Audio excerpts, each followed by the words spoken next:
Picture this: a single flickering bulb hanging above a dusty attic, casting long shadows over forgotten boxes and old dreams. That's where I find myself sometimes, not literally, but in my mind, rummaging through the relics of who I used to be. I'm Marissa, 41 years old, a woman who's spent nearly 2 decades married to a man named Ethan.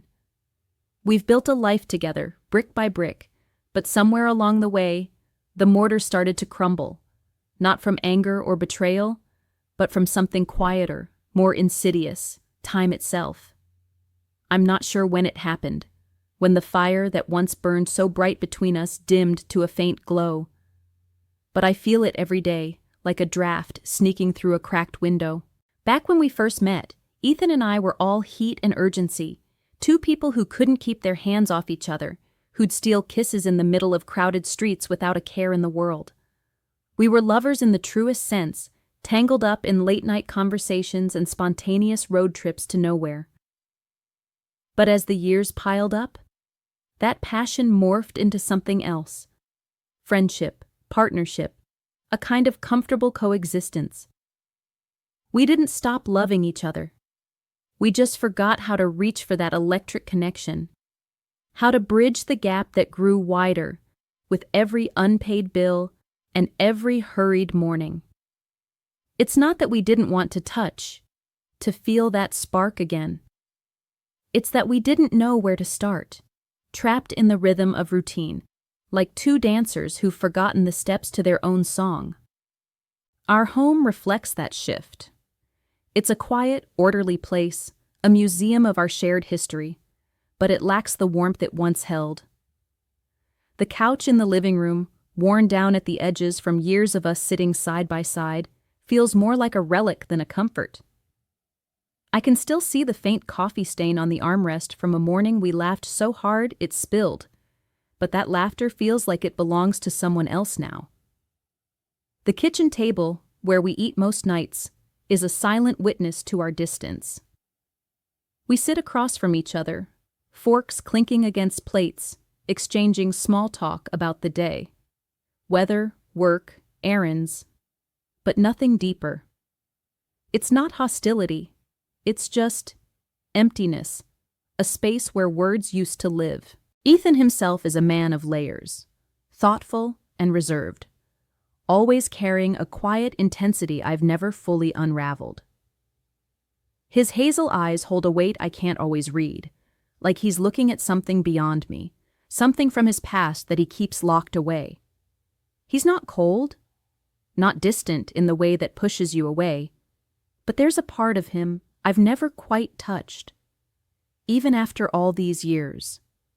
I remember how he used to hold my hand during long drives, his thumb tracing slow circles on my skin, a small gesture that made the miles feel like nothing. Now, when we drive, his hands stay firmly on the wheel, and the silence between us stretches like the road ahead. It was during one of those quiet moments at our kitchen table, just a few days ago, that something shifted. Ethan sat across from me, his fingers wrapped around a chipped coffee mug, his gaze fixed on something I couldn't see. Then, out of nowhere, he spoke, his voice soft but insistent, cutting through the stillness like a whisper in a cathedral. "I want you to see it. Bring me back some of its quiet." I blinked, caught off guard by the weight in his words, the cryptic edge to them. "See what? Bring back quiet?"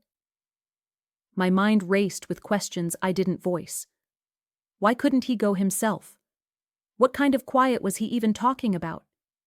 I searched his face for answers, but all I saw was a flicker of vulnerability, a rare crack in the armor he always wears. It was enough to make me nod, to agree without fully understanding, because in that moment, I felt like I was reaching for something. Maybe not the spark we'd lost, but at least a thread of connection. He slid a worn map across the table, the edges frayed from years of handling, and I saw his handwriting scrawled in the corner, an address in a small town I'd never heard of. His childhood home, he explained briefly, his voice trailing off as if the words themselves were too heavy to carry. I held the map in my hands, feeling the creases under my fingertips, and wondered what I was stepping into. But I didn't ask. Instead, I packed a small bag the next morning, got into the car, and started the long drive, leaving the familiar hum of our suburban life behind me. The journey felt like peeling back layers of time. The urban sprawl of the city gave way to open highways, then to winding country roads that twisted through landscapes I hadn't seen in years. The buildings and billboards faded, replaced by dense pine forests that seemed to close in around me, their dark green needles brushing against the sky. The air grew crisper as I drove deeper into the countryside, rolling down the window to let the scent of earth and evergreen fill the car. My GPS lost signal somewhere along the way, but I had Ethan's map on the passenger seat, guiding me toward a place that felt more like a memory than a destination. The closer I got to the town where he grew up, the more the world seemed to slow down, as if time itself had forgotten this corner of the earth. When I finally pulled up to the address, the house loomed before me like a relic from another era. It was an old, weathered wooden structure, its paint peeling in long, curling strips, revealing the graying wood beneath. The porch steps creaked under my weight as I approached, each groan sounding like a protest against my intrusion.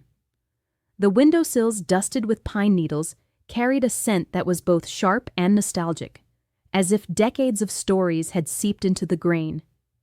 I stood there for a moment, taking it all in, the weight of Ethan's past pressing down on me through the very walls of this place. I wasn't alone for long, though.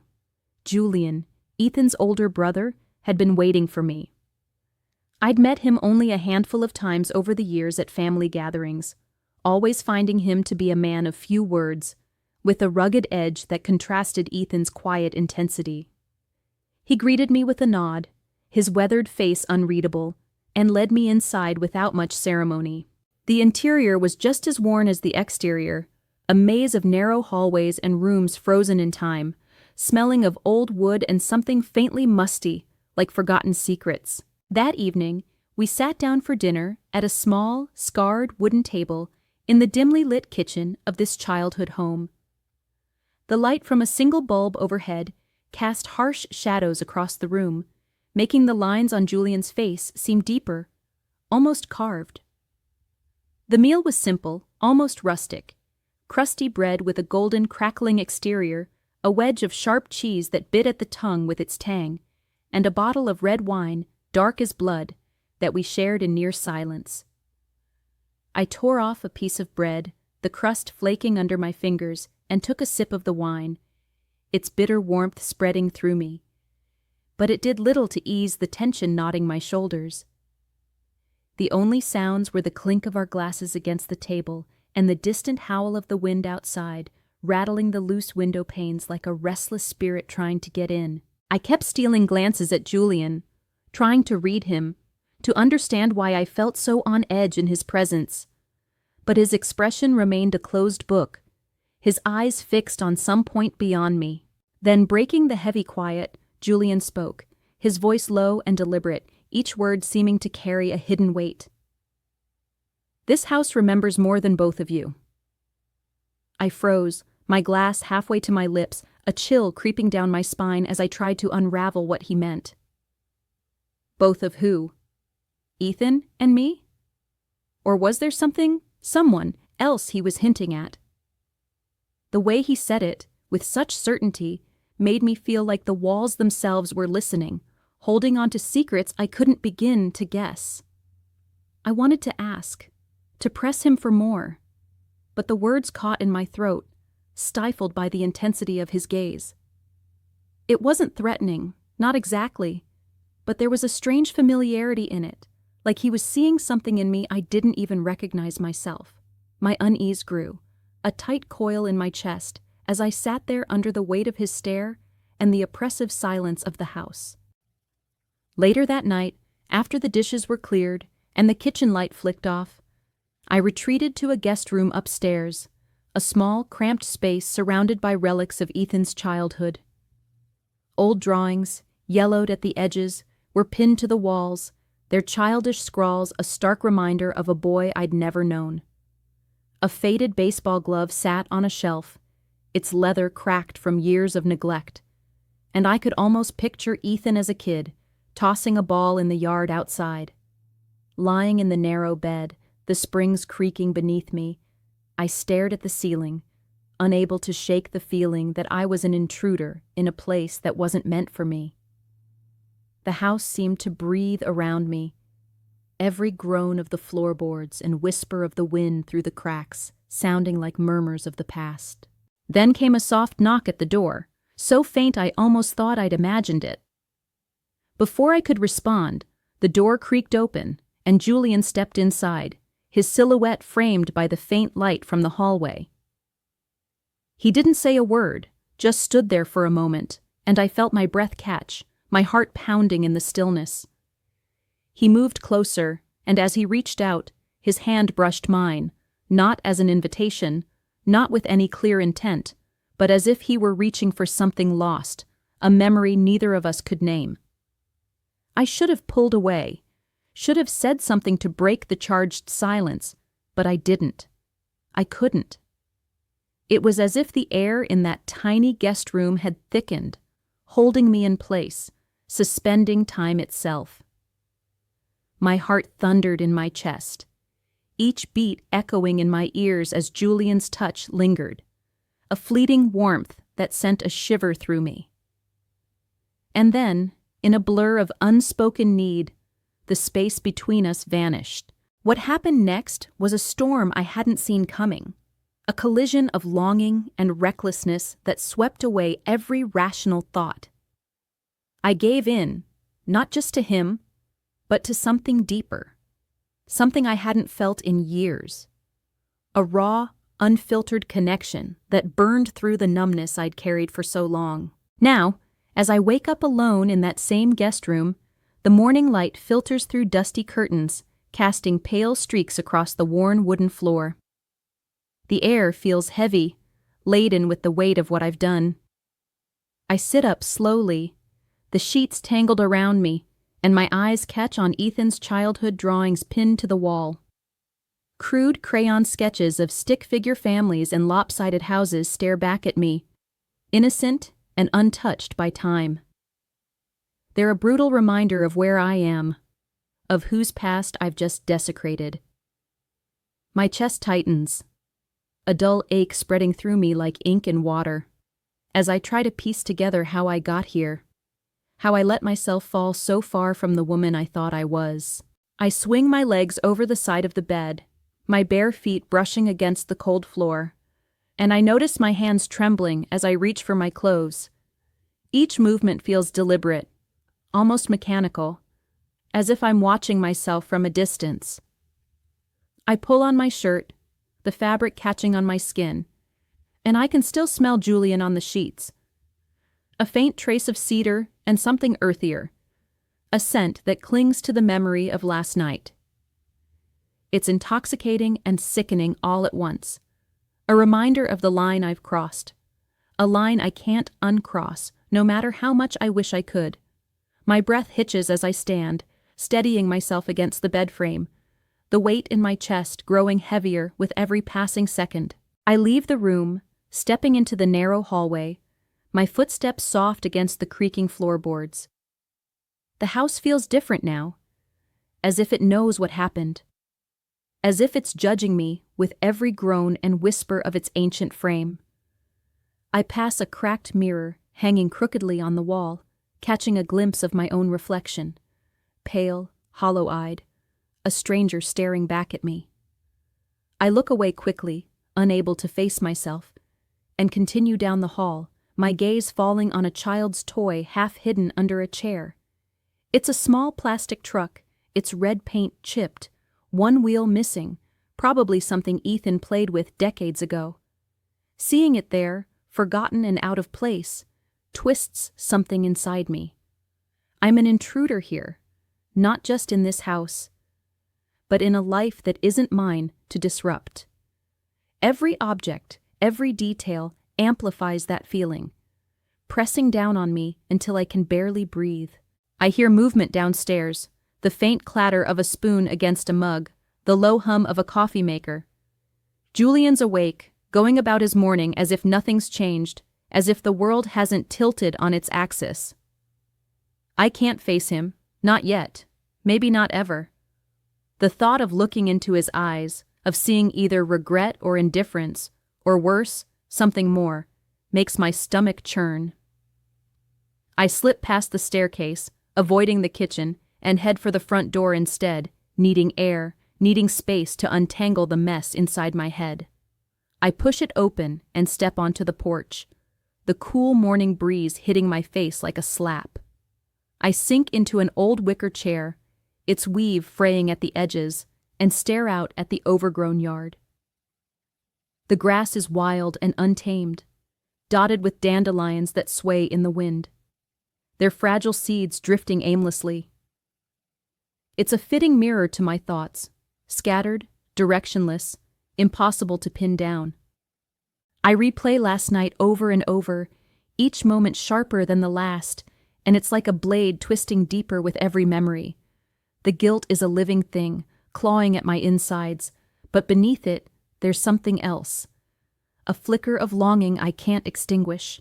A desperate ache for that fleeting connection I felt with Julian. I hate myself for it. For wanting something I shouldn't.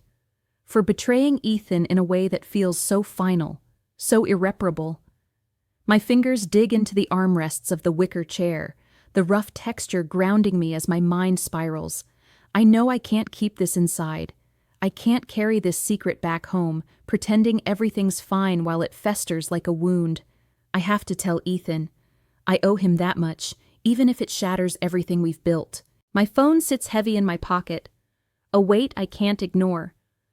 I pull it out with trembling hands, the screen cold against my fingertips, and stare at his name in my contacts. My thumb hovers over the call button, hesitation gripping me like a vice. What do I even say? How do I begin to unravel this mess over a phone line miles away from the man I've shared my life with? The morning air bites at my skin, sharp and unyielding, as I sit there on the porch, the world around me eerily quiet except for the faint rustle of leaves skittering across the yard. I take a shaky breath, the cold seeping into my lungs, and press the button before I can talk myself out of it. The line rings once, twice, 3 times, each sound stretching into eternity. My heart hammers in my chest, so loud I'm sure he'll hear it through the phone.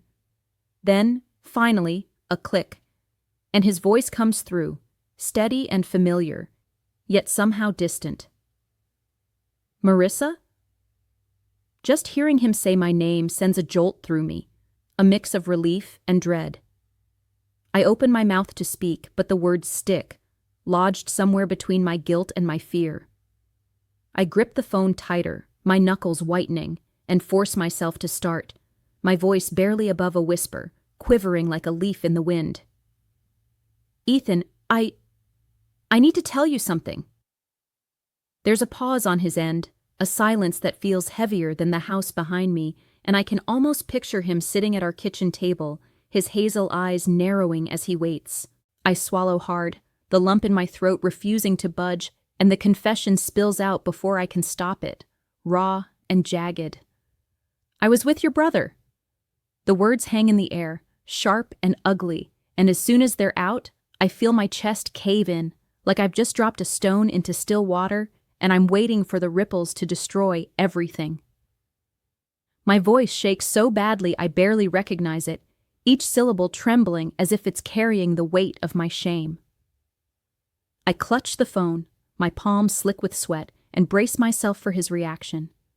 But there's nothing. Just a long, agonizing pause.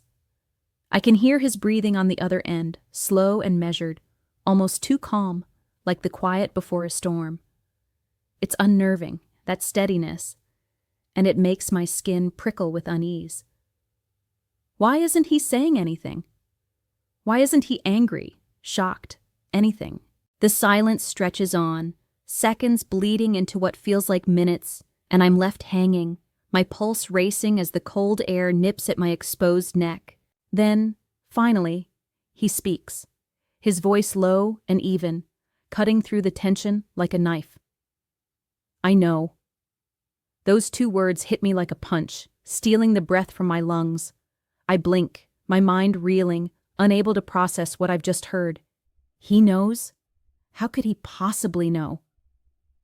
I'm standing now, pacing the porch without realizing it, the weathered boards creaking under my weight as I grip the phone so tight I'm afraid it might crack. Shock surges through me, hot and disorienting, followed by a wave of confusion that makes my head spin. What?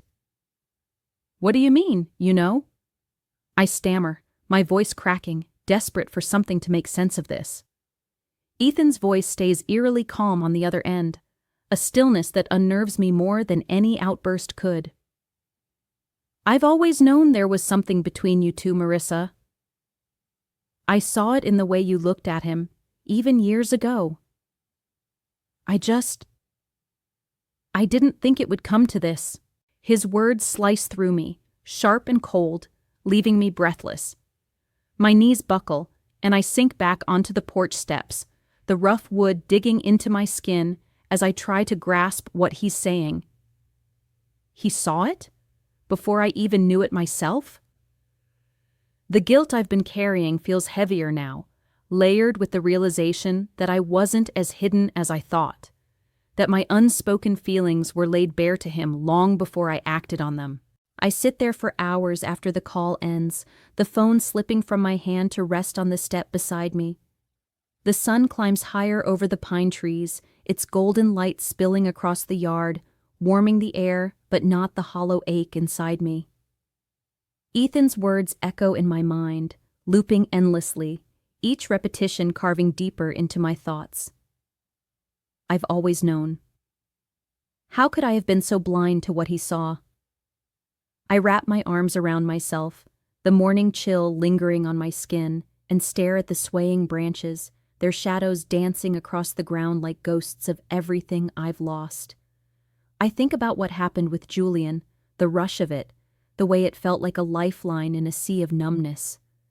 And as much as I hate to admit it, even to myself, I liked it. I don't fully regret it, not entirely, even though I know I should. That fleeting moment of feeling alive again, of being seen, it's a bittersweet memory that clashes with the betrayal it represents. I'm torn between the shame that gnaws at me and the quiet truth that I craved that connection, that I needed it in a way I hadn't realized until it was too late. The creak of the front door pulls me from my spiraling thoughts. I turn my head just enough to see Julian stepping outside, his boots heavy on the porch. His face is unreadable, a mask of weathered lines and shadowed eyes, offering no hint of what he's thinking. He doesn't say a word, doesn't offer an apology or an explanation, doesn't even meet my gaze for long. He just stands there for a moment, hands shoved deep into the pockets of his worn jacket, before turning toward his old truck parked in the gravel drive. The engine sputters to life with a low growl, and I watch as he pulls away, the tires crunching over the uneven ground, leaving a faint cloud of dust in his wake. I'm alone now, truly alone, with nothing but the house behind me and the weight of everything that's happened. The silence feels thicker without him here, pressing down on me like a physical thing, and I realize I don't even know if I wanted him to say something, to acknowledge what passed between us, or if I'm relieved he didn't. I stand slowly, my legs unsteady, and walk back inside. The house feels emptier now, its creaks and groans louder in the absence of any other sound. I move through the rooms one last time, my fingers brushing against the dusty bookshelves in the living room, the wood cool and rough under my touch. I pause at a small stack of Ethan's childhood drawings, tucked between faded novels and old photo albums. I trace the uneven lines of a crayon sun, its yellow faded to a pale ghost of what it once was, and I feel a strange connection to this place. A house that's both broken me and, in some twisted way, freed me. It's held secrets I wasn't meant to uncover, truths I wasn't ready to face. But it's also shown me parts of myself I'd buried under years of routine and quiet resignation. I linger in the kitchen, my gaze catching on the scarred table where Julian and I sat just nights ago, the memory of bitter wine and unspoken tension still sharp in my mind. Every corner of this house feels like a mirror, reflecting pieces of Ethan, of Julian, of me, all tangled together in a tapestry of love and loss that I know I must now unravel, one thread at a time. Don't forget to subscribe, like, and comment if you enjoyed this story. This will help us create more engaging stories for you.